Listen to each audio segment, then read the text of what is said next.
खबर, कांग्रेस की 7वीं सूची जारी हो चुकी है। सबसे बड़ी खबर महासंग्राम 2023 से जुड़ी इस लिस्ट का इंतजार किया जा रहा था और अब ये लिस्ट सामने आ चुकी है। सबसे बड़ी खबर, कांग्रेस ने अपनी 7वीं सूची जारी कर दी है। अब देखना है कि कितने नामों का ऐलान इस लिस्ट में कांग्रेस की ओर से किया गया है, क्योंकि आज आखिरी दिन है सभी पार्टियों के पास, क्योंकि नामांकन का कल आखिरी दिन है। कल 3 बजे तक सभी प्रत्याशियों को नामांकन कर लेना, उसके बाद वो नामांकन नहीं कर सकते। ऐसे माना जा रहा है कि आज कम से कम सभी 200 सीटों पर पार्टियों की लिस्ट सामने आ जाएगी। और इसी बीच ये बड़ी खबर आपको बता रहे हैं, कांग्रेस ने अपनी 7वीं सूची जारी कर दी है।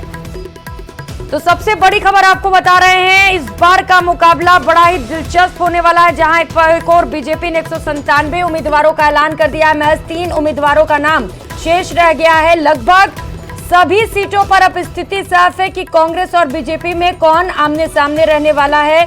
तो वहीं कांग्रेस ने भी अपनी 7वीं सूची जारी कर दी है। अब देखना होगा कि इस सूची में कौन कौन से समीकरण साधने की कोशिश कांग्रेस की ओर से की जाती है, क्योंकि इससे पहले जो सूची सामने आई थी उस सूची में अगर देखें तो कई युवाओं पर भी पार्टी ने भरोसा जताया था। तो वहीं कई ऐसे लोगों को भी टिकट दिया गया था जो लगातार पिछले 2 या 3 बार से चुनाव हारते चले आ रहे हैं। महिलाओं पर भी पार्टी ने दांव खेला था। अब इस लिस्ट के जरिए कौन कौन से समीकरण साधने की कोशिश, किस तरीके से इस लिस्ट में सोशल इंजीनियरिंग की गई है, ये देखना होगा। तो कोटा उत्तर से शांति धारीवाल को पार्टी ने टिकट दे दिया। इस वक्त ये बड़ी सूचना सामने आ रही है। लगातार शांति धारीवाल के नाम को लेकर सस्पेंस बना हुआ था, क्योंकि पार्टी शांति धारीवाल को टिकट देना चाहती थी, लेकिन शांति धारीवाल अपने बेटे को चुनावी मैदान में उतारना चाहते थे। लखवीर सहयोगी हमारे साथ जुड़ चुके हैं। लखवीर, कांग्रेस की 7वीं सूची जारी हो चुकी है, क्या अपडेट मिल पा रहा है इसे लेकर? जी बिल्कुल, कांग्रेस पार्टी ने अपनी 7वीं और अंतिम सूची का ऐलान कर दिया है। सभी शेष बची 21 सीटों पर अपने उम्मीदवारों को चुनावी मैदान में उतार दिया है, जिसके बाद अब सभी 200 विधानसभा सीटों पर कांग्रेस पार्टी ने अपने प्रत्याशियों का ऐलान कर दिया है। सिलसिलेवार अगर प्रकाश डालें तो उदयपुर वाटी से भगवान राम सैनी को चुनावी मैदान में उतारा गया है। खेतड़ी से मनीषा गुर्जर को चुनावी मैदान में उतारा गया है, जिन्होंने आज ही कांग्रेस पार्टी के दामन थामे। हालांकि ये भाजपा से इनका जुड़ाव काफी रहा है। इनके जो पति हैं वो डिप्टी मेयर है हरियाणा में, उन्होंने बीजेपी का कांग्रेस से उन्हें टिकट दे दी गई है। उन्हें टिकट दे दी गई है खेतड़ी सीट से। अगर आगे बढ़े तो एससी रिजर्व सीट है धोद, वहां से जगदीश दानोदिया को चुनावी मैदान में उतारा गया है। परसराम मोरदिया का टिकट काटकर जगदीश दानोदिया पर दाव खेला है कांग्रेस ने। और झोटवाड़ा से अभिषेक चौधरी, फिर एक युवा चेहरे को मौका दिया है कांग्रेस पार्टी ने। एनएसयूआई राजस्थान के प्रदेश अध्यक्ष अभिषेक चौधरी को कर्नल राज्यवर्धन सिंह राठौड़ के सामने उतारने का फैसला किया गया और उन्हें कांग्रेस पार्टी ने अपना अधिकृत प्रत्याशी घोषित कर दिया है। चाकसू से वेद प्रकाश सोलंकी को रिपीट कर दिया गया है। इस प्रकार की खबरें थी कि वेद प्रकाश सोलंकी का टिकट काटकर अशोक तंवर पर दाव खेला जाएगा, लेकिन ऐसा हुआ नहीं और वेद प्रकाश सोलंकी को ही फिर एक बार चुनावी मैदान में चाकसू से उतारा गया है। सचिन पायलट कैंप के माने जाते हैं, उनके विश्वस्त नेता हैं। कामा विधानसभा क्षेत्र से जाहिदा खान पर दाव खेला है। ये काफी रोचक है, क्योंकि लगातार विरोध हो रहा था जाहिदा खान के नाम का। लगातार राष्ट्रीय राजधानी में जाहिदा खान के समर्थकों और उनके विरोधियों में अदावत थी, इसीलिए सीट को अब तक होल्ड करके रखा और अंतिम दौर में आज जाहिदा खान के नाम का ऐलान हो गया है और कल वे नामांकन दाखिल करेंगी। आगे बढ़े तो बाड़ी से प्रशांत सिंह परमार को चुनावी मैदान में उतारा गया है। आज ही गिरिराज मलिंगा कांग्रेस से भाजपा में शामिल हो गए। हालांकि उनकी बीजेपी के प्रत्याशी के तौर पर घोषणा नहीं हुई है, लेकिन तय है कि वो बीजेपी से चुनाव लड़ेंगे। उनके सामने कांग्रेस ने प्रशांत सिंह परमार को अब चुनावी मैदान में उतारा है। वहीं एसटी रिजर्व सीट है टोडा भीम से घनश्याम मेहर को चुनावी मैदान में उतारा गया है। पहले भी यहां से विधायक रह चुके हैं घनश्याम मेहर। इस प्रकार की खबरें थी कि पीआर मीणा या घनश्याम मेहर दोनों में से किसी एक पर दाव खेला जाएगा और ऐसा ही हुआ। पीआर मीणा पर विश्वास पार्टी ने नहीं जताया और घनश्याम मेहर पर दाव खेला है। अजमेर उत्तर से महेंद्र सिंह रड़ावता पर दाव खेला गया है। हालांकि अजमेर नॉर्थ से दाव खेला गया है महेंद्र सिंह रड़ावता पर। महेंद्र सिंह रड़ावता को कांग्रेस पार्टी ने अपना प्रत्याशी घोषित किया है। और नागौर की अगर बात करें तो हरेंद्र मिर्जा चुनाव में उतरेंगे। भारतीय जनता पार्टी की ज्योति मिर्धा से अब हरेंद्र मिर्धा का मुकाबला होगा, क्योंकि कांग्रेस ने अपना प्रत्याशी घोषित कर दिया है। हालांकि काफी रोचक ये मुकाबला देखने को मिलेगा, लेकिन राष्ट्रीय लोकतांत्रिक पार्टी भी अपना खेल इस सीट पर बिगाड़ सकती है और पूरे नागौर जिले में राष्ट्रीय लोकतांत्रिक पार्टी के मुंह पर सभी की निगाहें होंगी। वहीं अगर आगे बढ़े तो खींवसर से तेजपाल मिर्धा पर दांव खेला गया है। तेजपाल मिर्धा राष्ट्रीय लोकतांत्रिक पार्टी के हनुमान बेनीवाल और भारतीय जनता पार्टी के रेवतराम डागा के सामने चुनावी मैदान में उतरेंगे। वहीं अगर आगे बढ़े तो सुमेरपुर से हरिशंकर मेवाड़ा पर दांव खेला गया है। हालांकि इस प्रकार की खबरें थी कि करण सिंह उचियाडा को चुनावी मैदान में उतारा जा सकता है, लेकिन हरिशंकर मेवाड़ा पर दांव खेला गया है। गुड़ामलानी से कर्नल सोनाराम जाट को चुनावी मैदान में उतारा है। 10 साल बाद इनकी आज घर वापसी हुई और कांग्रेस ने इन पर विश्वास जताते हुए गुड़ामलानी क्षेत्र से अपना प्रत्याशी बना दिया है कर्नल सोनाराम जाट को, क्योंकि हेमाराम चौधरी ने पहले ही अपील कर दी थी कि वे चुनाव लड़ना नहीं चाहते हैं। उन्होंने पत्र भी लिख दिए थे कांग्रेस अध्यक्ष को, ट्वीट भी लगातार कर रहे थे और हुआ भी ऐसा ही। कर्नल सोनाराम जाट को चुनावी मैदान में उतारा गया है। चित्तौड़गढ़ से सुरेंद्र सिंह जाड़ावत को चुनावी मैदान में उतारा है। ये भी काफी हॉट सीट है, क्योंकि भारतीय जनता पार्टी ने नरपत सिंह राजवी पर दाव खेला है। चंद्रभान सिंह आकिया भारतीय जनता पार्टी से बागी हो गए हैं और इस प्रकार की खबरें थी कि कांग्रेस सुरेंद्र सिंह जाड़ावत को ही उतारेगी या फिर जितेंद्र सिंह नाहरगढ़ पर दाव खेलेगी, लेकिन चारण समाज से आने वाले सुरेंद्र सिंह जाड़ावत पर दाव खेला गया है। पहले वहां से विधायक भी रहे, काफी मजबूत पकड़ है। ऐसे में ये जो संघर्ष है चित्तौड़गढ़ सीट का, वो अब त्रिकोणीय होना तय हो गया है। वहीं भीलवाड़ा जिले की शाहपुरा सीट से नरेंद्र कुमार रेगर पर दाव खेला गया है। नरेंद्र कुमार रेगर वहां से कांग्रेस के प्रत्याशी होंगे। पीपलदा से चेतन पटेल युवा चेहरा है, मीणा समाज से आते हैं। चेतन पटेल को कांग्रेस पार्टी ने कोटा जिले की पीपलदा से अपना प्रत्याशी बनाया है। वहीं कोटा नॉर्थ से शांति धारीवाल, ये भी काफी रोचक है, क्योंकि शांति धारीवाल को टिकट मिलेगा या नहीं मिलेगा। 25 सितंबर की घटना में लिप्त थे, इस प्रकार के आरोप लगे हैं। उसी पेशकश में मंत्री महेश जोशी भी थे, लेकिन उनका टिकट हवा महल से कट गया। लेकिन शांति धारीवाल पर फिर एक बार विश्वास जताया गया। हालांकि शांति धारीवाल चाहते थे कि उनके बेटे अमित धारीवाल को टिकट दिया जाए, लेकिन अमित धारीवाल को कोटा से टिकट नहीं मिला, बल्कि शांति धारीवाल को टिकट दिया गया, क्योंकि इनसे मजबूत कोई चेहरा था नहीं कांग्रेस पार्टी के पास वहां पर, इसीलिए इनको टिकट दी गई है। हालांकि भारतीय जनता पार्टी और सचिन पायलट कैंप पूरे चुनाव में इस बात को लेकर मुखर होंगे कि आलाकमान को आंख दिखाने वाले शांति धारीवाल को टिकट दे दी गई है। वहीं अगर कोटा दक्षिण की बात की जाए तो राखी गौतम पर दाव खेला गया है। राखी गौतम भी मजबूत चेहरा है, लगातार सक्रिय रही है, इसीलिए कांग्रेस पार्टी ने कोटा दक्षिण सीट से राखी गौतम पर दाव खेला है। रामगंज मंडी एससी रिजर्व सीट है, महेंद्र राजौरिया को चुनावी मैदान में उतारा गया है। भारतीय जनता पार्टी के कद्दावर नेता के सामने इनका मुकाबला होगा, क्योंकि इसीलिए महेंद्र राजौरिया को चुनावी मैदान में उतारा गया है। वहीं अगर आगे बढ़े तो किशनगंज जो कि एसटी रिजर्व सीट है, वहां से निर्मला सहरिया को चुनावी मैदान में उतारा है। और झालरा पाटन, जहां से पूर्व मुख्यमंत्री वसुंधरा राजे चुनावी मैदान में उतरती हैं और भारतीय जनता पार्टी से इस बार की प्रत्याशी भी हैं, उनके सामने रामलाल चौहान को चुनावी मैदान में उतारा गया है कांग्रेस की ओर से।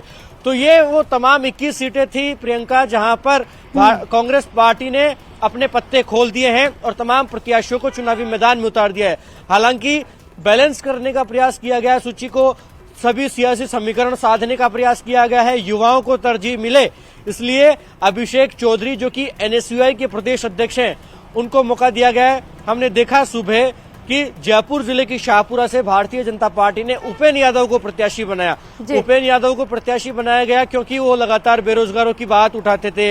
लगातार भारतीय जनता पार्टी भी इस मुद्दे को मुखर करना चाहती है राजस्थान की विधानसभा चुनाव में।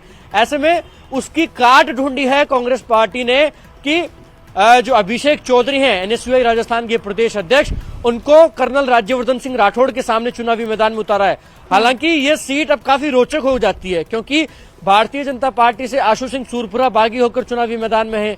कल राजपाल सिंह शेखावत भी नामांकन दाखिल करेंगे, जो कि पूर्ववर्ती वसुंधरा राजे सरकार में मंत्री रहे हैं, झोटवाड़ा से विधायक रहे हैं। उनका टिकट कटा तो वो भी अब कल नामांकन दाखिल करेंगे। और इसी बीच कांग्रेस पार्टी ने एक युवा जाट चेहरे पर दाव खेलते हुए अभिषेक चौधरी पर दाव खेला है। हालांकि मारवाड़ से ढूंढाड़ का सफर काफी कांटों भरा रहेगा, क्योंकि अभिषेक चौधरी को ढूंढाड़ की जनता, ढूंढाड़ के जाट एक्सेप्ट करेंगे क्या, ये बड़ा उनके सामने मुसीबत भरा हो सकता है।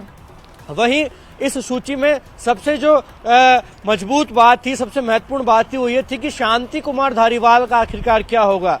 क्या उनको कोटा नॉर्थ से टिकट दिया जाएगा या फिर उनके बेटे को टिकट थमा दिया जाएगा या कोई नया विकल्प तलाशा जाएगा। लेकिन कोई नया विकल्प पार्टी के पास था नहीं, इसीलिए शांति कुमार धारीवाल पर फिर एक बार विश्वास जताया गया। और आज इस प्रकार की खबरें भी आई कि उन्होंने दिल्ली में राष्ट्रीय नेताओं से मुलाकात की है और उन्हीं मुलाकातों का असर रहा कि शांति कुमार धारीवाल को फिर एक बार चुनावी मैदान में उतारा गया है। हालांकि इनका मुकाबला प्रहलाद गुंजल से होने जा रहा है। प्रहलाद गुंजल ने आज ही स्पष्ट किया कि वो शांति धारीवाल के सामने पहले भी चुनाव जीते हैं, इसलिए कोई ज्यादा बड़ी चुनौती उनके सामने है नहीं और शांति धारीवाल का काफी विरोध है इस बार कोटा में और पूरे राजस्थान में, इसलिए वो शांति धारीवाल को परास्त करने जा रहे हैं और काफी रोचक मुकाबला देखने को मिलेगा। हालांकि मुख्यमंत्री अशोक गहलोत की ये बड़ी जीत है, क्योंकि मुख्यमंत्री नहीं चाहते थे कि 25 सितंबर की जो घटना में इन 3 लोगों को दोषी पाया गया उसका दोष उनके सर पर भी मढ़े और उनके जो विश्वस्त नेता है उनका टिकट कटे। हालांकि धर्मेंद्र सिंह राठौड़ को वो टिकट दिलाने में सफल नहीं हुए। मंत्री महेश जोशी का टिकट कंटिन्यू और रिपीट करवाने में मुख्यमंत्री अशोक गहलोत सफल नहीं हुए। लेकिन कोटा नॉर्थ से शांति कुमार धारीवाल को फिर एक बार मुख्यमंत्री अशोक गहलोत के अथक प्रयासों से टिकट मिला है। हालांकि चुनाव में किस प्रकार के परिणाम होंगे ये देखना दिलचस्प है। वहीं चित्तौड़गढ़ विधानसभा सीट की बात की जाए प्रियंका, तो सुरेंद्र सिंह जाड़ावत के चुनावी मैदान में उतरने से ये मुकाबला अब त्रिकोणीय हो गया है। ये मुकाबला काफी रोचक हो गया और इस मुकाबले पर सभी की निगाहें रहेंगी, क्योंकि चंद्रभान सिंह आक्या बड़ी तादाद जुटाकर बड़ी सभाएं कर रहे हैं, जनता का अपार समर्थन हासिल कर रहे हैं। वहीं जो भारतीय जनता पार्टी का विचार के जो वोट बैंक है, भारतीय जनता पार्टी का ध्येयनिष्ठ जो वोट बैंक है, वो दावा कर रहा है कि बीजेपी के जो अधिकृत प्रत्याशी है नरपत सिंह राजवी उनके साथ फ्लोट करेंगे और इनके पक्ष में मतदान करेंगे। बिल्कुल, तो अब स्थिति पूरी तरीके से साफ हो चुकी है। कांग्रेस ने अपनी 6ठी लिस्ट जारी कर दी और इसी के साथ सभी 200 विधानसभा सीटों पर प्रत्याशियों का ऐलान भी कर दिया गया है। सहयोगी बाबूलाल धाल हमारे साथ जुड़ चुके हैं। बाबूलाल, क्या खास देख पा रहे हैं इस लिस्ट में आप?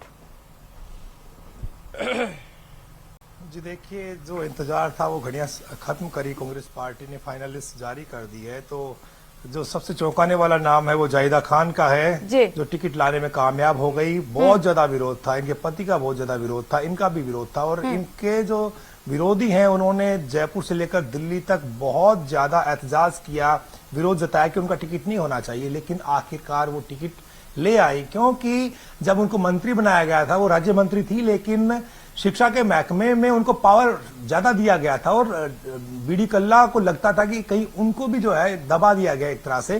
तो जाहिदा खान के लिए आला कमान जो है वो राजी हुआ, चाहे विरोध करने वाले कितने ही हो। तो वहां पर एक नहीं चली विरोधियों की, तो उनका टिकट हो गया है। नए चेहरे बहुत सारे हैं। भगवान आराम जो सैनी है उदयपुर वार्डी से पहले चुनाव लड़ चुके हैं, यहाँ पर बीजेपी से शुभकरण चौधरी हैं, तो राजेंद्र सिंह गुढ़ा भी शिवसेना से आज चुनाव लड़ रहे हैं। रोचक मुकाबला होगा। 3 जो बड़ी जातियां हैं उनके बीच में उदयपुर वार्डी सीट फंस गई है। कौन कहां जाएगा ये तो चुनाव में पता चलेगा। मनीषा गुर्जर ने आज दोपहर बाद ही कांग्रेस की सदस्यता ली थी, वो निर्दलीय प्रधान बनी थी, कांग्रेस ने समर्थन भी दिया था, लेकिन आज पार्टी में आई। पूर्व विधायक दाताराम गुर्जर की बेटी है, हरियाणा में ससुराल है, 2 बार लगातार प्रधान बनी है, इसलिए पार्टी को लगा कि जितेंद्र सिंह की जो कमी है उसको ये पूरा कर सकती है। और जितेंद्र सिंह को इसलिए साइडलाइन किया गया क्योंकि खेतड़ी में उनको एक नया चेहरा चाहिए था, ऊर्जावान चेहरा चाहिए था, क्योंकि धर्मपाल गुर्जर चुनाव लड़ रहे हैं और पिछली बार वो बहुत कम वोटों से वहां पर हारे थे। इसलिए खेतड़ी का टिकट महिला को दिया गया और गुर्जर बिरादरी की सबसे ज्यादा वहां पर तादाद है, संख्या बहुत ज्यादा है, इसलिए मनीषा गुर्जर पर दाव खेला पार्टी ने। धोद में जगदीश दानोदिया नया चेहरा है, यहां से टिकट कट गया है परसराम मोरदिया का। उनके जो बेटे हैं महेश मोरदिया, वो टिकट चाह रहे थे लेकिन पार्टी ने उनको ना कह दिया है। अभिषेक चौधरी, जैसा कि अभी बता रहे थे लखबीर, ये नया चेहरा है, मारवाड़ का चेहरा जो टिकट मांग रहा था लोहावट से, लेकिन अब झोटवाड़ा से चुनाव लड़ेंगे। इस सीट को लेकर के बहुत कसमकस चल रही थी, कई नाम चले, दर्जन भर नेताओं के नामों पर चर्चा हुई, लेकिन आखिरकार बाजी अभिषेक चौधरी मार ले गए। मुख्यमंत्री अशोक गहलोत के बहुत नजदीकी माने जाते हैं और एनएसयूआई की पॉलिटिक्स कर रहे हैं। ऐसे में देखना होगा कि कर्नल राज्यवर्धन राठौड़ के सामने वो किस तरह की चुनौती पेश कर पाते हैं, क्योंकि राजपाल सिंह शेखावत जो है चुनाव लड़ने जा रहे हैं। एक और कैंडिडेट है वहां पर सुरपुरा, उन्होंने चुनाव लड़ने का ऐलान किया है। तो किस तरह से घेराबंदी हो सकती है राज्यवर्धन राठौड़ की, उसमें इनका योगदान क्या होगा? क्या जो शहरी मतदाता है वो अभिषेक चौधरी को पसंद कर पाएंगे? गांवों से थोड़ा बहुत वोट इनको मिल सकता है, लेकिन शहर में बहुत ताकत लगानी पड़ेगी अभिषेक को। टिकट बहुत अच्छा है क्योंकि पार्टी ने युवा को आगे बढ़ाया है। चाकसू में प्रकाश सोलंकी को टिकट मिल गया है। बड़ा वेद प्रकाश सोलंकी का टिकट अपने आप में बहुत बड़ी कहानी है क्योंकि बहुत ज्यादा विरोध था और आखिरी की जो लिस्ट है उसमें इनका नाम आया है। तय माना जा रहा था कि उनका टिकट कटेगा, लेकिन सचिन पायलट के साथ में जो लॉयल्टी है वो काम आ गई है, इसलिए वेद सोलंकी अपने टिकट बचाने में कामयाब हो गए हैं।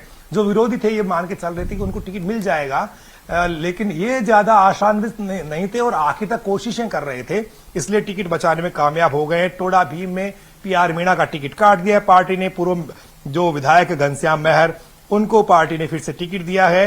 अजमेर नॉर्थ में महेंद्र सिंह रलावता का टिकट बरकरार है।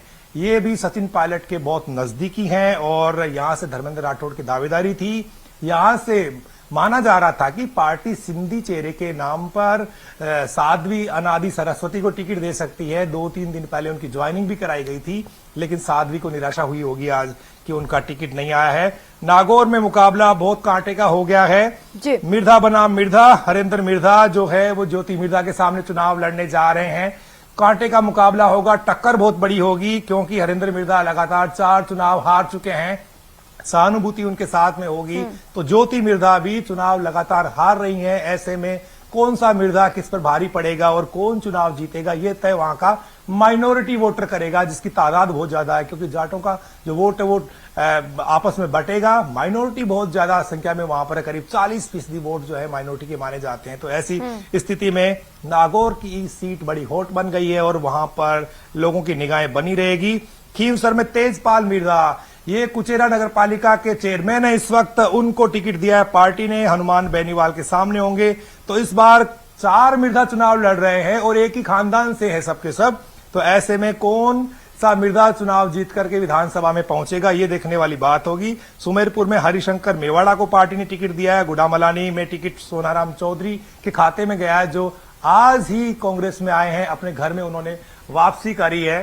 4 बार के एमपी हैं, 1 बार के पहले विधायक रह चुके हैं। गुडामलानी में हेमाराम चौधरी ने उनको पूरा साथ देने का ऐलान कर दिया है। हेमाराम चौधरी ने कल की जो नामांकन रैली है वो बुलाई है। कर्नल जयपुर से सिंबल लेकर के और गुडामलानी के लिए निकल पड़े हैं, लेकिन उनके सामने युवा चेहरा है के बिश्नोई का, जो कि लादूराम बिश्नोई के बेटे हैं। काफी मेहनत वहां पर वो कर रहे हैं। किस तरह की चुनौती कर्नल जिनकी उम्र 80 साल की है वो कैसे 50 साल के बिश्नोई को टक्कर दे पाएंगे। मुकाबला बड़ा दिलचस्प रहने वाला है वहां पर। चित्तौड़गढ़ में सुरेंद्र सिंह जाड़ावत 2 चुनाव लगातार हार के अब तीसरी बार फिर से टिकट ले आए हैं। तो कांग्रेस का भरोसा बरकरार है उन नेताओं पर भी जो लगातार चुनाव हार रहे हैं। सुरेंद्र सिंह जाड़ावत के सामने दिक्कतें आई थी 3-4 दिन पहले, जब लगा था कि एक होटेलियर है बहुत बड़े, उनको टिकट दे सकती है पार्टी, लेकिन उन्होंने कोशिशें जारी रखी और आखिर में वो टिकट लाने में कामयाब हो गए। शाहपुरा में नरेंद्र कुमार रैगर चुनाव लड़ने जा रहे हैं। ये नया चेहरा है। पहले महावीर मोची यहां से उम्मीदवार थे, जो कि कोरोना में उनकी डेथ हो गई थी, उनका निधन हो गया था। अब जो है नरेंद्र कुमार रैगर चुनाव लड़ेंगे।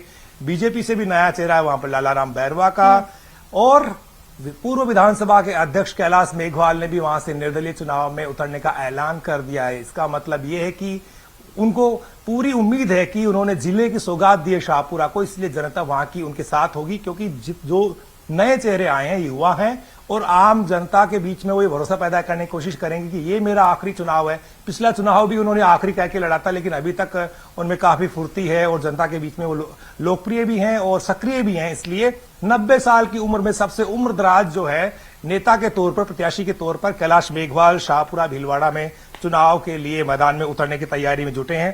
पीपलदा की सीट है, चेतन पटेल को यहां से टिकट मिला है। चेतन पटेल जो हैं, इनके जो दादा हैं वो राजनीति में सक्रिय रहे, पीपलदा की में उप जिला प्रमुख रहे कोटा के, और ये परिवार वहां की जो मीणा राजनीति है उसको बहुत प्रभावित करता है। चेतन पटेल आईटी में बहुत ही पेशेवर माने जाते हैं और काफी पढ़े लिखे युवा हैं, तो इस पर दाव लगाया है क्योंकि सबसे ज्यादा जो वोट है वहां पर मीणा बिरादरी के। यहां से टिकट पार्टी ने काट दिया है रामनारायण मीणा का, जो कि 5 बार के विधायक हैं। तो बहुत निराशा हुई होगी। अगर बागी बनते हैं रामनारायण मीणा तो फिर चेतन पटेल के सामने मुश्किलें होंगी। यहां पर प्रेमचंद गुर्जर को बीजेपी ने आज ही मैदान में उतारा है, जो कि ओम बिरला के बहुत ज्यादा नजदीकी हैं।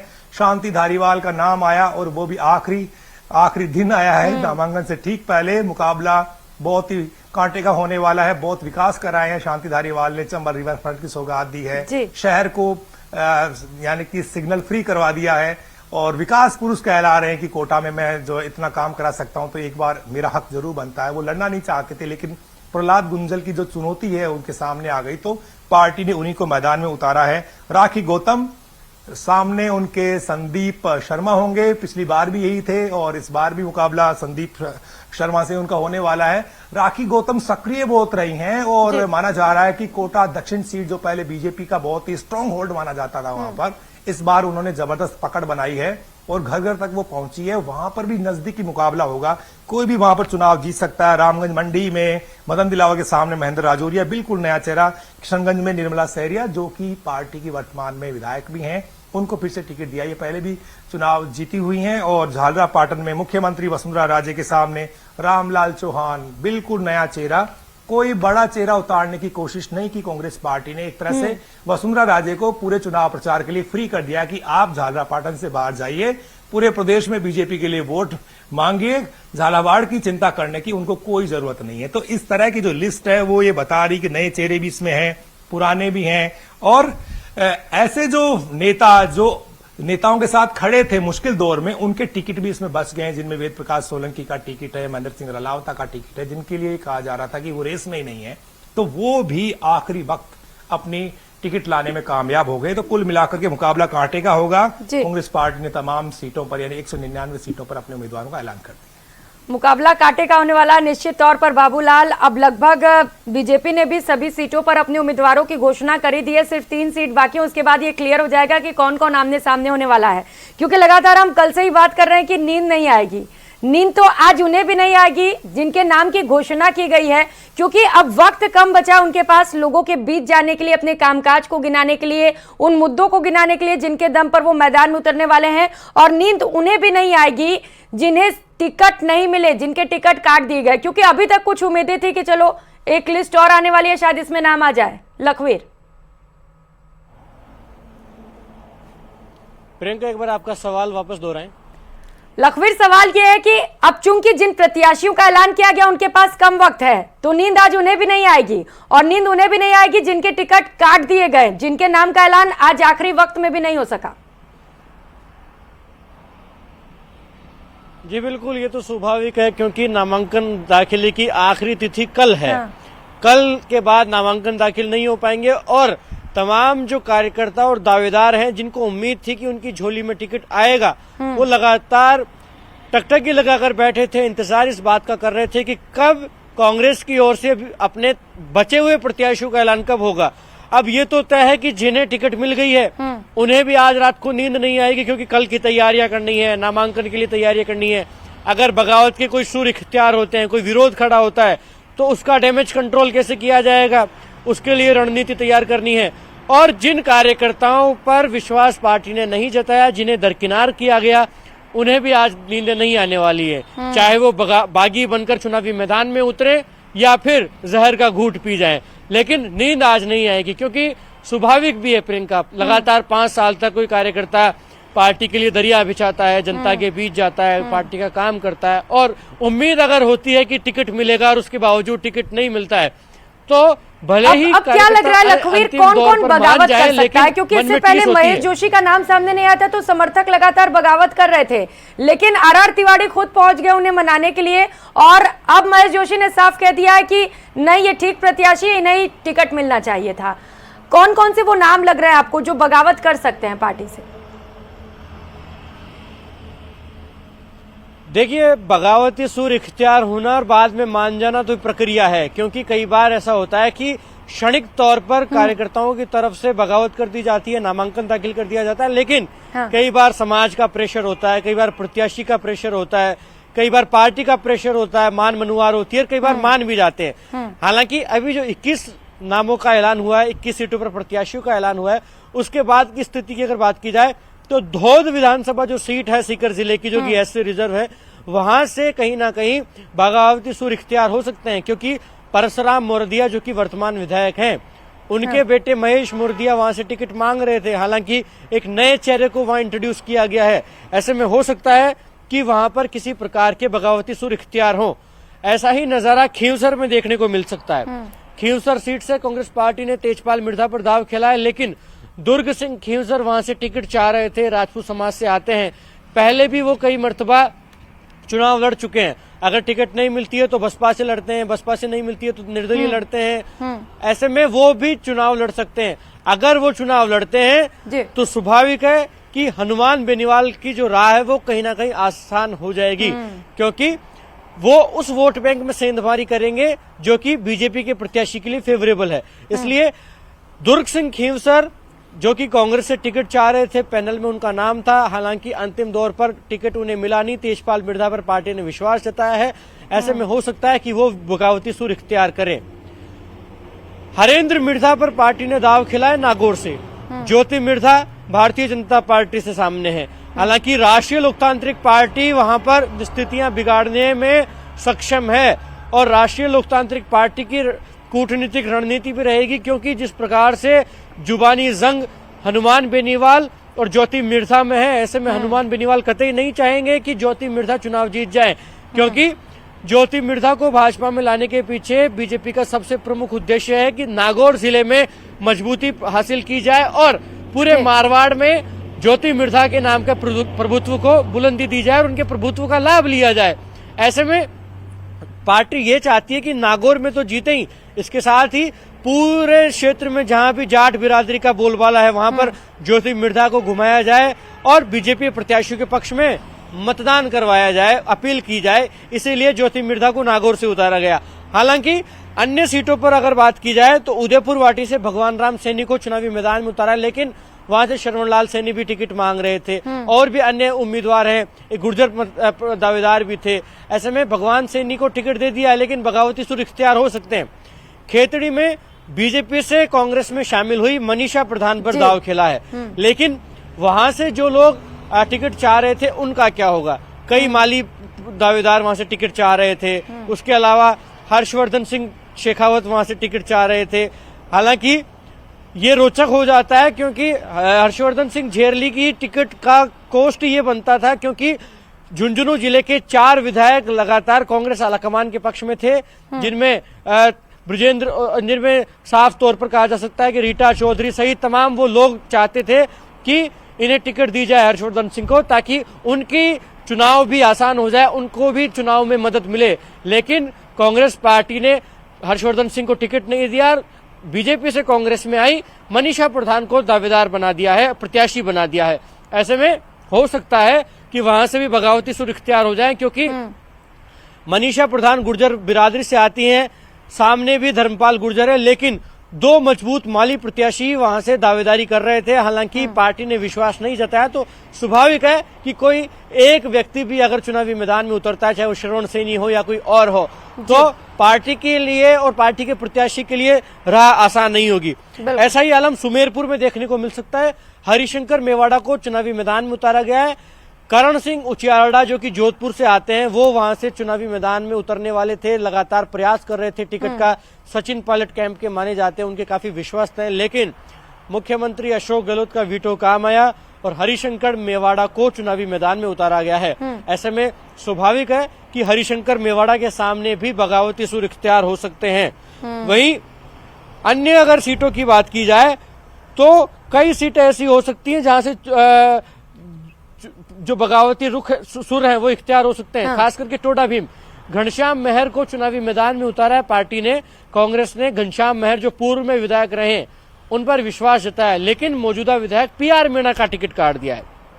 पीआर मीणा को उम्मीदें थी कि पिछली बार की तरह इस बार भी पार्टी विश्वास जताएगी और टिकट देगी, लेकिन पीआर मीणा को टिकट मिला नहीं, घनश्याम मेहर को टिकट दिया गया। ऐसे में हो सकता है कि टोडा भीम में भी बगावती सुर इख्तियार हो कांग्रेस पार्टी के सामने। वहीं जाहिदा खान के समर्थक और उनके विरोधियों ने जिस प्रकार से बवाल काटा बीते दिनों राष्ट्रीय राजधानी में, वो किसी से छुपा हुआ नहीं है, पूरे देश भर में उसकी चर्चाएं हैं। एंड मोमेंट पर जाहिदा खान पर ही विश्वास जताया गया है कांग्रेस के द्वारा। ऐसे में स्वाभाविक है कि जाहिदा के जो विरोधी करीब 1 दर्जन दावेदार लगातार दिल्ली का रास्ता नाप रहे थे, उनमें से कोई भी एक जाहिदा खान को चुनौती देने के लिए चुनावी मैदान में उतर सकता है, ये तय है। क्योंकि साफ तौर पर बुलंदी से कहा जाता था कि हम करीब 1 दर्जन दावेदार हैं, हम में से किसी को भी टिकट दे दिया जाएगा, हम सहर्ष स्वीकार कर लेंगे, लेकिन जाहिदा खान को टिकट दिया जाता है तो उसका विरोध किया जाएगा, क्योंकि टिकट नहीं मिलने से पहले ही लगातार विरोध किया जा रहा था। आरोप लग रहे थे भ्रष्टाचार के, आरोप लग रहे थे परिवारवाद के, क्योंकि उनके परिवार से ही पंचायत समिति के सदस्य भी हैं, प्रधान भी हैं और संगठन के व्यक्ति भी उन्हीं के परिवार से हैं, उनके पति भी विधायक रहे हैं। ऐसे में लगातार साफ तौर पर कहना था वहां के स्थानीय कार्यकर्ताओं का कि कांग्रेस के जो कार्यकर्ता हैं उनकी उपेक्षा हो रही है, उनको इग्नोर किया जा रहा है। ऐसे में स्थानीय किसी व्यक्ति को टिकट दिया जाए, और ऐसा हुआ नहीं, जाहिदा खान को टिकट दिया गया, तो स्वाभाविक है कि वहां पर बगावत हो सकती है। वहीं गुड़ामलानी से कर्नल सोनाराम चौधरी को कांग्रेस पार्टी ने चुनावी मैदान में उतारा है। हालांकि गुड़ामलानी सीट पर सभी की निगाहें थीं, क्योंकि भारतीय जनता पार्टी ने के विश्नोई को चुनावी मैदान में उतार दिया, लेकिन गुड़ामलानी सीट से जो मौजूदा विधायक थे, वर्तमान सरकार में मंत्री थे, उन्होंने साफ तौर पर कह दिया था कि मैं चुनावी मैदान में नहीं उतरूंगा। हालांकि पर्दे के पीछे अपनी बेटी के लिए टिकट की लॉबिंग में जुटे थे, लेकिन वो हुआ नहीं। और सोनाराम चौधरी जो कि पूर्व में भी कांग्रेसी रहे, 10 साल पहले कांग्रेस के ही सिपाही थे, उन पर विश्वास जता लिया गया है। लेकिन एक युवा चेहरा है, करीब 50 साल के ही होंगे के विश्नोई, उनसे उनका मुकाबला होने जा रहा है। ऐसे में जो हेमाराम चौधरी हैं, उनके जो गुट के लोग हैं, हो सकता है कि वो भी अपना एक प्रत्याशी इंट्रोड्यूस कर दें गुड़ामलानी में, और कर्नल सोनाराम की दावेदारी को कमजोर करने का यह प्रयास होगा। हालांकि अभी किसी प्रकार की औपचारिक घोषणा की नहीं गई है, लेकिन इस प्रकार की स्थितियां देखी जा सकती हैं। तो साफ तौर पर कहा जा सकता है कि सभी 200 विधानसभा सीटों पर कांग्रेस पार्टी की ओर से स्थिति स्पष्ट हो गई है। जो अंतिम 21 प्रत्याशी बचे हुए थे, उनका ऐलान भी अभी रात को कर दिया गया है, और कल तमाम लोग अपना नामांकन दाखिल करेंगे। ये भी देखना होगा कि बगावत की तस्वीर कहां कहां से उठती है, विरोधी स्वर कहां कहां से उठते हैं, और कांग्रेस उसको शांत करने के लिए किस प्रकार की रणनीति पर काम करती नजर आएगी। और ये बगावत अपनी पार्टी पर भारी पड़ती है, ऐसे में कोशिश भी की जाए कि डैमेज कंट्रोल समय रहते कर लिया जाए। बाबूलाल, 21 नामों की जो 7वीं लिस्ट जारी हुई है, इसमें कौन कौन से कास्ट फैक्टर देख पा रहे हैं आप? जी देखिएगा, 199 सीटों पर चुनाव लड़ रही कांग्रेस पार्टी, एक सीट उन्होंने भरतपुर में अलायंस की पार्टी, उनकी आरएलडी, उसके लिए छोड़ दी है। तो कास्ट फैक्टर के लिहाज से देखा जाए तो उदयपुर वाटी में भगवान राम सैनी जो कि माली जाति से आते हैं, मालियों को टिकट बहुत कम दे पाई है इस बार कांग्रेस पार्टी। और खेतड़ी में मनीषा गुर्जर और जगदीश दानोदिया, ये एससी से रिजर्व सीट है। अभिषेक चौधरी, वेद प्रकाश सोलंकी, मतलब जो सीटें हैं 21, इनमें आप कहें तो सभी जातियों से संबंधित सीटें हैं। ऐसा नहीं है इसमें माइनॉरिटी में जाहिदा खान को टिकट मिला है। लेकिन इससे कहीं ज्यादा बड़ी बात यह है कि कांग्रेस पार्टी पूरा सोशल इंजीनियरिंग करके और इस बार टिकटों का बंटवारा कर रही है, कोई वर्ग नाराज ना हो जाए। किसी को कम ज्यादा तो मिलता रहेगा, लेकिन कोई ज्यादा नाराज ना हो जाए, इसका बहुत ज्यादा ख्याल रखा गया है। इसलिए उदयपुर वाटी में, क्योंकि माली जो मतदाताओं की तादाद बहुत ज्यादा है, इसलिए मालियों पर ही दाव खेला पार्टी ने, क्योंकि उनको लगता है कि एक मुश्त वोट, अगर 40-45 हजार वोट अगर मालियों के सीधे कांग्रेस में आएंगे और उनके साथ में एससी का वोट जुड़ेगा, तो फिर भगवान राम सैनी विनिंग हो सकते हैं, चुनाव जीत सकते हैं। इसलिए इसका बहुत ज्यादा ख्याल रखा गया है। खेतड़ी में मनीषा गुर्जर पर दाव इसीलिए खेला गया है क्योंकि सबसे बड़ी जो जाति है वो गुर्जर है वहां पर, लेकिन जो डिसाइसिव वोटर है वो राजपूतों का है। इसके अलावा वहां पर यादव भी ठीक ठाक संख्या में है, थोड़े बहुत मीना वोटर हैं, जाटों की संख्या भी ठीक ठाक है। गुर्जरों का वोट बटेगा, बाकी दूसरी जातियों का वोट निर्णायक हो जाएगा। तो जो दूसरी जातियों को अपने साथ में साध लेगा वो चुनाव जीत जाएगा, क्योंकि धर्मपाल के प्रति भी सहानुभूति उमड़ेगी, क्योंकि पिछला चुनाव बहुत कम वोटों से वो हारे थे। इसलिए यहां पर भी बहुत सोच समझ करके पार्टी ने टिकट दिया, क्योंकि धर्मपाल कहीं भारी पड़ते हुए दिख रहे थे और कांग्रेस को लग रहा था कि जितेंद्र सिंह कहीं कमजोर कैंडिडेट साबित ना हो जाए। इसलिए मनीषा गुर्जर को एंड वक्त पर पार्टी में लाया गया और फिर उन्हें मौका दिया गया है। धोद में जो है जगदीश दानोदिया का मुकाबला गोवर्धन वर्मा से होगा, जो पहले विधायक भी रहे थे, लेकिन पिछला चुनाव वो हार गए थे। बिल्कुल नए चेहरे हैं और शिक्षक बिरादरी से बताए जाते हैं, तो वहां पर जाट तय करेंगे कि कौन चुनाव जीतेगा, क्योंकि रिजर्व होने से पहले यहाँ पर कॉमरेड अमराराम का दबदबा हुआ करता था, कॉमरेड पेमाराम की सीट हो गई थी और लगातार यहाँ से सीपीआई चुनाव जीत रही थी। लेकिन रिजर्व होने के बाद में यहाँ से पहला चुनाव जो है पेमाराम ने जीता था, फिर गोवर्धन वर्मा ने जीता था और फिर परशुराम मौर्य ने जीता था। तो अब जो है किस तरह से जो नया चेहरा है वो वहां से चुनाव जीत पाएगा, लेकिन जिस बिरादरी से वो आते हैं दानोदिया, उसका फायदा जो है पूरे प्रदेश में कांग्रेस पार्टी लेने की कोशिश करेगी कि हमने उन छोटी छोटी जातियों का भी ध्यान रखा है जी, जो बहुत ही महत्वपूर्ण किरदार अदा करती है किसी को जिताने में और किसी को आगे बढ़ाने में। और इसके अलावा वेद प्रकाश सोलंकी जो है चाकसू में, वो खटीक समुदाय से आते हैं, लेकिन बड़ी बात यह है कि पास की जो सीट है दूदू, वहां से जो बाबूलाल वर्मा है वो भी खटीक बिरादरी से ताल्लुक रखते हैं, लेकिन टिकट वेद प्रकाश सोलंकी को दिया गया। बहुत सारी जातियों के बड़े नेता चाकसू से कतार में लगे हुए थे टिकट लेने के लिए। वेद प्रकाश सोलंकी का लगातार विरोध था, और विरोध भी इस कदर था कि एक बार तो वेद प्रकाश सोलंकी हताश हो गए थे और उन्हें लग रहा था कि इतने लोगों से लड़ पाना बहुत मुश्किल होगा, क्योंकि वहां की जो बड़ी जातियां हैं, वहां के जो बड़े नेता हैं, वो उनके खिलाफ खड़े हो गए थे कि चाहे किसी को भी दे दो, जैसा कि लखबीर बता रहे थे।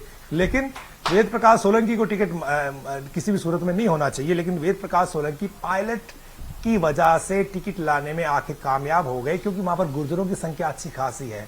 तो गुर्जरों का वोट जब खटीक समुदाय के मतदाताओं के साथ जुड़ेगा और पार्टी का वोट मिलेगा, यानी कि माइनॉरिटी का वोट भी साथ में जुड़ेगा, तो फिर वेद प्रकाश सोलंकी के लिए राहें आसान हो जाएंगी। हालांकि विरोध बहुत होता रहा जनता के बीच में, लेकिन इस बार देखने को मिलेगा कि काफी चीजें बदल सकती हैं अगर एंटी इनकम्बेंसी को उन्होंने ठीक से जो है मुकाबला कर लिया, ठीक से साध लिया।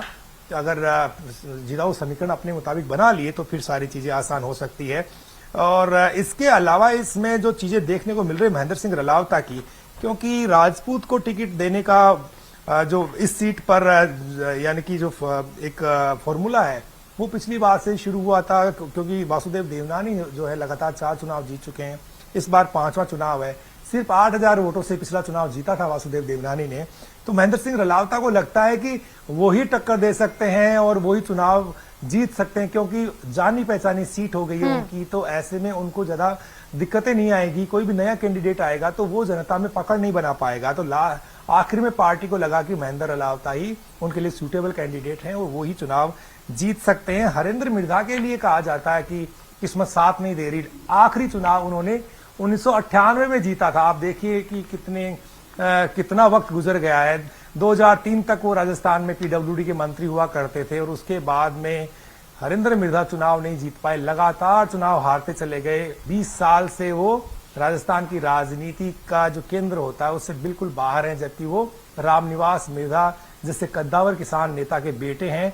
और उनके जो दादा थे चौधरी बलदेव राम मिर्धा, उन्होंने राजस्थान में कांग्रेस का पौधा लगाया था, यानी कि मारवाड़ किसान सभा यहाँ पर हुआ करती थी, और उसका जब विलय किया था कांग्रेस पार्टी में, तब कहीं जाकर के यहाँ पर कांग्रेस का परचम लहराया था, तब कांग्रेस यहाँ पर जन्मी थी।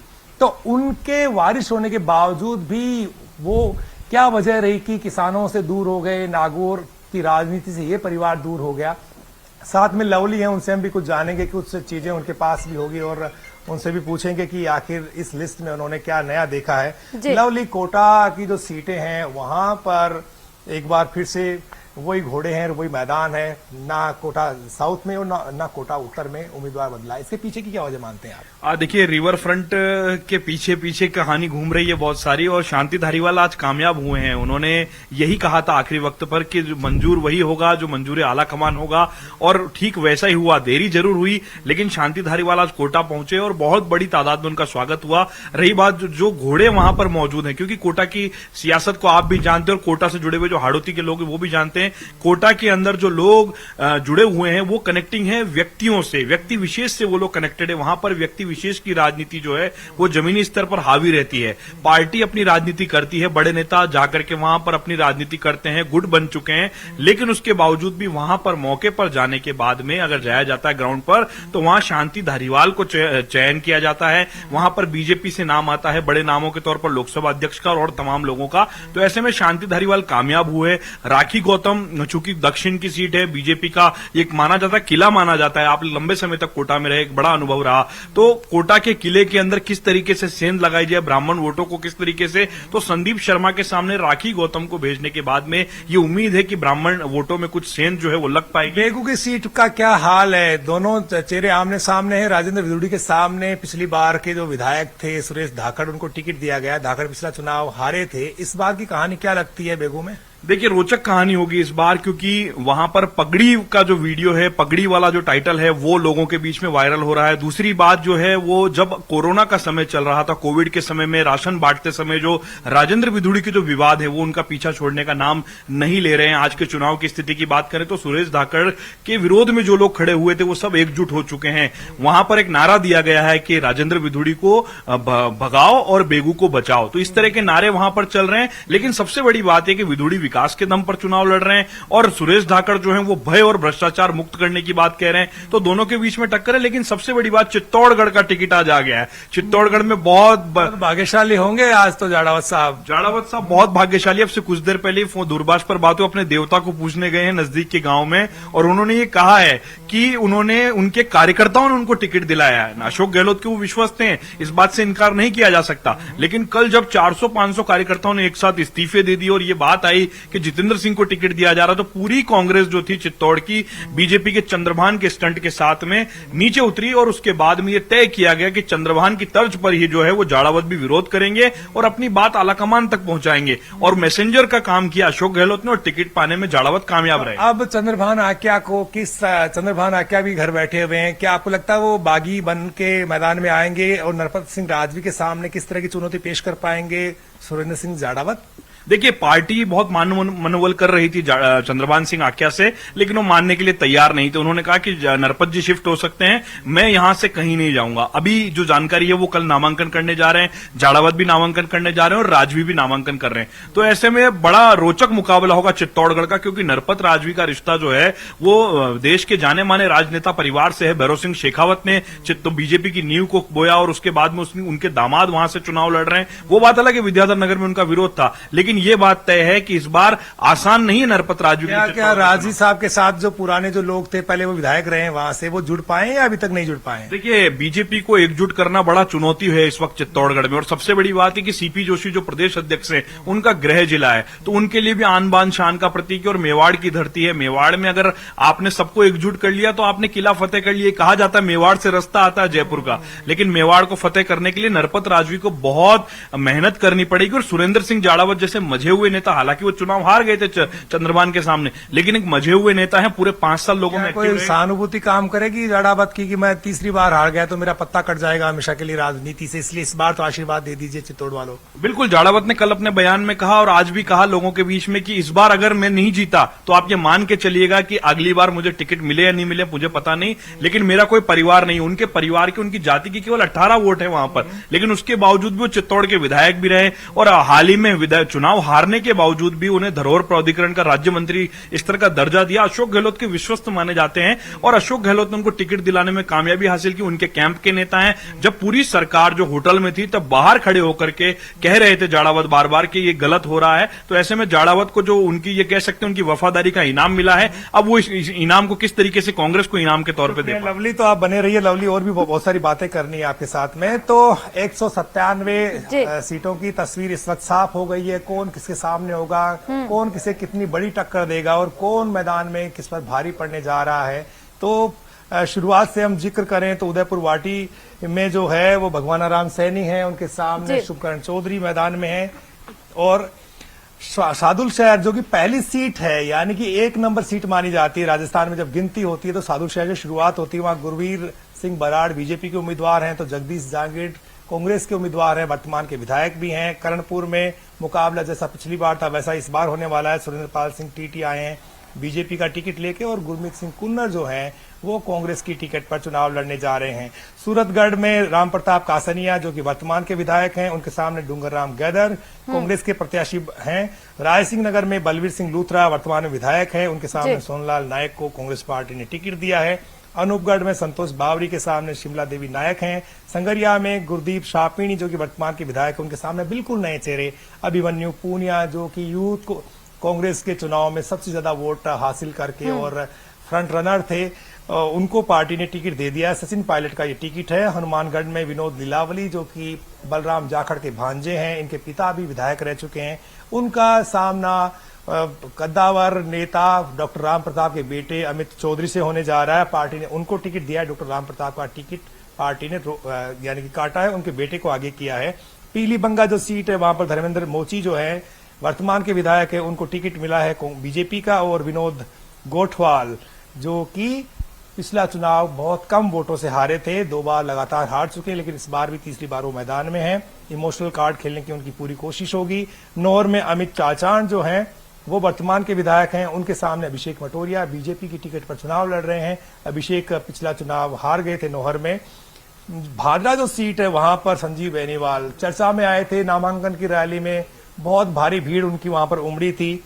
उनके सामने अजीत बेनीवाल नए चेहरे को टिकट दिया है। वर्तमान में बलवान पूनिया सीपीआईएम के यहां से चुनाव लड़ेंगे। खाजूवाला जो कि गोविंद मेघवाल की सीट है, मंत्री हैं वर्तमान गोविंद मेघवाल, उनके सामने विश्वनाथ मेघवाल जो कि पहले संसदीय सचिव रहे हैं, बीजेपी ने उनको मैदान में उतारा है। बीकानेर वेस्ट में बीडी कल्ला के सामने जेठानंद व्यास को चुनाव मैदान में उतारा है बीजेपी ने। बीकानेर वेस्ट में सिद्धि कुमारी के सामने यशपाल गहलोत हैं। कोलायत में अंशुमन सिंह भाटी, ये पोते हैं देवी सिंह भाटी के, वो चुनाव लड़ने जा रहे हैं। और भंवर सिंह भाटी जो हैं वो उम्मीदवार हैं कांग्रेस पार्टी के। रेवंत पवार आरएलपी की टिकट पर 3-4 बार के विधायक रहे हैं। रेवंत पवार नोखा से चुनाव लड़ते थे पहले, बहुत ही कद्दावर नेता रहे हैं दलित बिरादरी के, वो वहां से चुनाव लड़ रहे हैं। लोन करनसर में सुमित गोदारा बीजेपी के उम्मीदवार हैं, तो डॉक्टर राजेंद्र मूंड को कांग्रेस पार्टी ने टिकट दिया है। डूंगरगढ़ में ताराचंद सारस्वत बीजेपी की टिकट पर हैं, तो मंगलाराम गोदारा 2 चुनाव लगातार हारने के बाद इनको कांग्रेस पार्टी ने फिर से टिकट दिया है, तो ये भी मैदान में आ रहे हैं। लवली से कुछ और जानने की कोशिश करेंगे। लवली, राजस्थान यूनिवर्सिटी में जो पढ़े हुए लड़के जो कल तक जो नेता थे, अब वो चुनावी मैदान में जा रहे हैं। सुनने में तो ये भी आया कि अभिषेक मांग रहे थे लोहावट से और टिकट मिल गया झोटवाड़ा से। अभिषेक की राय कैसी देखते हैं आप? किस तरह की के युवा हैं, एनएसयूआई की राजनीति को आप कवर करते हैं, तो किस तरह की चुनौती वो कर्नल राज्यवर्धन राठौड़ जैसे बड़े नेता के सामने पेश कर पाएंगे? देखिए, अभिषेक चौधरी के साथ सबसे बड़ी अच्छी बात यह है कि उनके पास में एक अच्छी मजबूत टीम है, और उस मजबूत टीम के साथ साथ में सबसे बेहतरीन बात यह है कि उन्होंने एनएसयूआई के झंडे को बुलंद करने का काम बहुत बेहतर तरीके से किया। लोहावट में वो कोशिश पूरी कर रहे थे, लेकिन मुख्यमंत्री अशोक गहलोत, जैसा कि एनएसयूआई के सोर्सेज अभिषेक के इर्द गिर्द रहने वाले लोग बताते हैं कि मुख्यमंत्री के सामने पसोपेश की स्थिति थी कि वहां पर विश्नोई को टिकट दिया जाए या चौधरी को टिकट दिया जाए। दोनों ही मुख्यमंत्री के विश्वस्त थे, एक ने सरकार बचाई तो एक ने सरकार के साथ में मिलकर के काम किया। आपको ध्यान होगा जब वैभव गहलोत को चुनाव लड़ाया गया तब अभिषेक चौधरी अपनी पूरी टीम के साथ दिन रात एक कर रहे थे। तो ये तमाम चीजों के समीकरण देखे गए। ठीक है बाबूलाल, लवली और लखवीर अपडेट्स लगातार आपसे लेते रहेंगे, लेकिन फिलहाल यहाँ वक्त चला छोटे से ब्रेक का, लौटेंगे फौरन।